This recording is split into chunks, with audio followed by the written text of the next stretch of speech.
Bonjour à tous, j'espère que vous allez bien, on se retrouve aujourd'hui pour une nouvelle vidéo sur The Crew Motorfest et je vous propose aujourd'hui de partir pour un petit gameplay en drift. On est toujours sur la bêta au moment où j'enregistre ce gameplay et c'est vrai que depuis le début de la bêta je vois beaucoup de gens qui sont ultra positifs à propos de la physique du jeu, sauf sur deux points. Le premier point c'est la physique en avion, j'en ai déjà parlé dans une autre vidéo, c'est vrai que la physique en avion du jeu est quand même assez difficile à prendre en main, et le deuxième point ce serait le drift. C'est vrai que jusqu'ici, en épreuve, ça m'est arrivé de drifter un petit peu involontairement ou de glisser pour passer tel ou tel virage de manière un peu plus stylée, mais j'ai jamais vraiment essayé de drifter. Du coup, dans cette vidéo, on va sortir la manette et puis on va essayer le drift avec plusieurs voitures spécialement préparées pour le drift, pour voir un petit peu comment ça rend sur ce The Crew Motorfest et si les critiques à ce niveau-là sont méritées. Normalement, quand cette vidéo va sortir, la bêta sera terminée, mais j'ai prévu plein de gameplay que j'ai déjà enregistré sur le jeu qui vont sortir dans les jours à venir. Donc si Motorfest vous intéresse et que vous avez envie d'en voir plus sur le jeu, n'hésitez pas à vous abonner pour être notifié des prochains contenus et n'hésitez pas à laisser un petit like sous cette vidéo pour le référencement, ça fait toujours plaisir. Et puis pour ceux qui passent par là, vous pouvez évidemment laisser un petit commentaire pour me dire ce que vous avez pensé du mode drift sur le jeu, voir si on a à peu près les mêmes avis là-dessus ou si les avis un peu négatifs à propos de la conduite drift sont complètement pas mérités.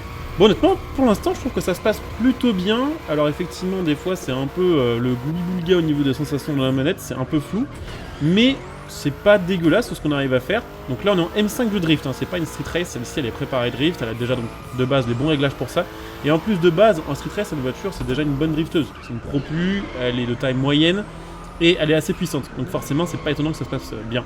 Mais je trouve que là, on arrive quand même plus ou moins facilement à prendre des courbes et à les garder, en sachant que là j'ai même pas d'amélioration au drift, j'en ai pas trop farmé, donc c'est assez cool, on fait quand même des grandes glissades là, hein.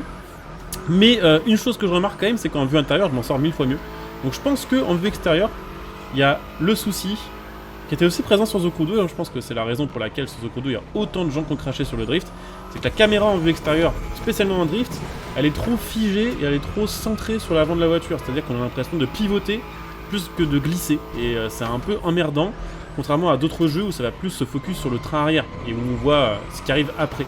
Là, ce qui me fait un peu chier quand je drift en vue extérieure, c'est que la voiture elle prend une direction, et j'arrive pas à voir ce qui se passe après, puisque la caméra me donne pas la possibilité du coup pour enchaîner de drift, c'est un peu la merde. Mais à part ça, pour l'instant là avec cette voiture là, je trouve que ça passe plutôt pas mal. On va changer de voiture, on va prendre la voiture que j'ai le plus utilisée sur The Crew 2 en drift, qui était la RX-7 de drift. Alors je vous montre vite fait les customisations, si ça vous intéresse, puisque c'est pas forcément une voiture que je vais refaire en vidéo à part. Mais je pense que c'est globalement quand même les mêmes customs que sur TC2. Il y a des voitures qui ont des nouvelles pièces, c'est pas forcément super mis en avant, mais il y a quelques nouveaux kits, quelques nouvelles pièces sur certains modèles. On va quand même faire le tour pour la RX-7, mais je pense que globalement, c'est à peu près les mêmes pièces. De toute façon, je vois que la plupart des pièces sur cette voiture sont gratuites. Ce qui veut dire que ce sont des pièces qui reviennent de TC2, puisque sur TC2, il y avait la possibilité de tenir plein de customs gratuitement, en complétant les summits par exemple, et vu que là, il n'y a rien qui est à payer, c'est que des pièces qu'on avait déjà sur le jeu. Mais bon, elle a toujours une super gueule par contre, les RX-7, et elle est vraiment bien modélisée sur ce jeu. Et en plus, c'est vrai qu'en kit drift, avec les roues un peu plus larges et qui ressortent un peu plus sur les côtés, ça lui donne tout de suite une autre gueule, et honnêtement, je trouve que la plupart des voitures drift du jeu rendent mieux que les street race au niveau de l'esthétique. Mais bon voilà, la seule chose qui manque à peut-être sur TC2, c'est une amélioration pour gérer le stance et gérer effectivement la largeur de voie et la hauteur de caisse, ce serait vraiment cool.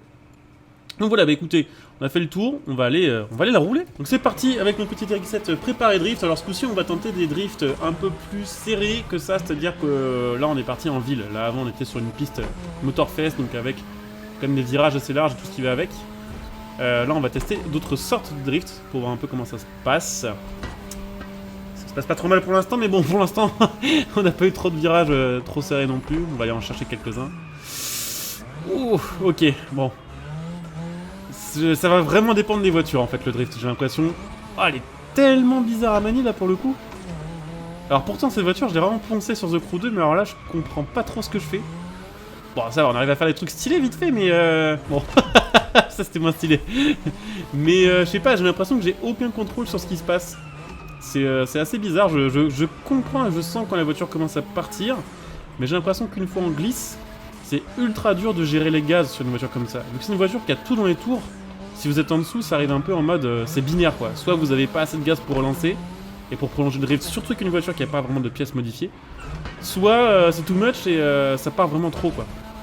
Donc c'est assez bizarre, j'ai l'impression globalement que la gestion des régimes sur The Crew Motorfest est pas forcément super bien gérée, même en street race, même en conduisant normalement. J'ai l'impression que c'est... Je sais pas comment dire ça, c'est un peu trop binaire quoi, soit la voiture on a pas assez, soit la voiture on a trop.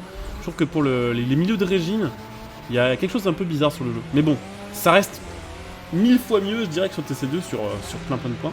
Mais ça fait peut-être partie des petites choses à potentiellement améliorer sur la suite du jeu. Donc bon, ça se fait, même si c'est pas si facile que ça. Mais on va quand même tester notre bagnole, une petite dernière en drift, peut-être une américaine ou un truc comme ça. Une voiture qui était très mauvaise sur TC2, peut-être la Mustang, tiens. Du coup, j'ai pris la petite Mustang édition drift. Alors, à l'époque où je jouais beaucoup à TC2, cette voiture était vraiment pas terrible. Mais peut-être qu'avec les mises à jour, elle était devenue bonne. J'en ai aucune idée. En tout cas, on va essayer de la faire drifter un petit peu pour voir ce que ça peut donner avec ce modèle qui n'a rien à voir au final avec ceux que j'ai testé aujourd'hui. Puis au moins, comme ça, on aura fait une européenne, une asiatique et une américaine. Bah, écoutez, ça se passe pas trop mal, à part que là, je fais de la merde. Mais globalement, j'ai pas l'impression que ce soit pire qu'avec la M5 ou avec la RX-7. J'ai même l'impression que ça se passe vraiment pas si mal. Au final, avec un petit peu de temps, on commence à s'y faire. Mais bon, globalement, qu'est-ce qu'on peut dire du pilotage en drift sur The Crew Motorfest? C'est que, bah, comme le reste du pilotage, je pense qu'il y a eu quand même pas mal d'améliorations. Les principales choses à gérer, je pense, maintenant, et à améliorer pour le drift, c'est vraiment la caméra. La caméra, vous voyez, là, en vue extérieure, ce qui reste au centre de l'écran, c'est le train avant. Et c'est ultra perturbant. Sur beaucoup d'autres jeux, ça se fait de manière différente.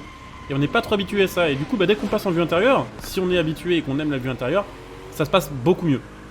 Mais c'est vrai que ça donne un feeling bizarre au drift. Et vraiment, je pense que c'est ça qui a joué en sa défaveur sur cette bêta. Et ouais, clairement, le mode de caméra en vue extérieure, il faudrait faire quelque chose. Vraiment, pour le drift, ça va être très relou sur le long terme. Et puis aussi, c'est vrai que la gestion de la puissance lors des drifts, c'est un peu bizarre. Vraiment, pour le coup, mec, je suis habitué sur Forza Horizon à parfois appuyer qu'un petit peu s'il faut pour voilà, garder une certaine quantité de puissance et prolonger mon drift. Bah là, même si on fait des drifts un peu stylés, c'est un truc que j'arrive pas à faire. J'ai l'impression que c'est soit tout, soit rien. Et ou en tout cas, il y a vraiment pas assez, je sais pas comment dire, d'écart entre les différentes valeurs d'accélération pour drifter avec précision. Mais bon, quoi qu'il en soit, c'est mieux que sur TC2, ça c'est 100% sûr, mais c'est vrai qu'il y a toujours un feeling un peu bizarre. Mais c'est bien mieux que ce que je pensais, franchement, après avoir vu les commentaires à propos du drift, j'avais l'impression que ça allait être horrible. Alors qu'en vrai, ça va. Donc voilà.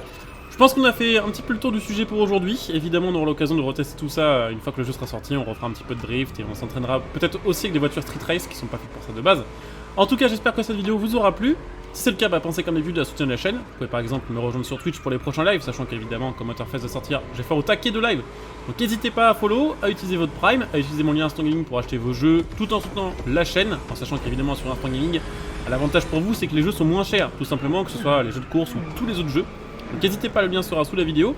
Et puis pour ceux qui veulent aider sur le long terme, bien sûr, vous pouvez devenir des soutiens via le bouton rejoindre. Et ça forcément aussi, c'est un gros coup de pouce pour la chaîne. Donc pensez à jeter un petit coup d'œil si mes contenus vous plaisent. Voilà, je coupe ici, je vous dis à très bientôt. Bon jeu à tous, ciao.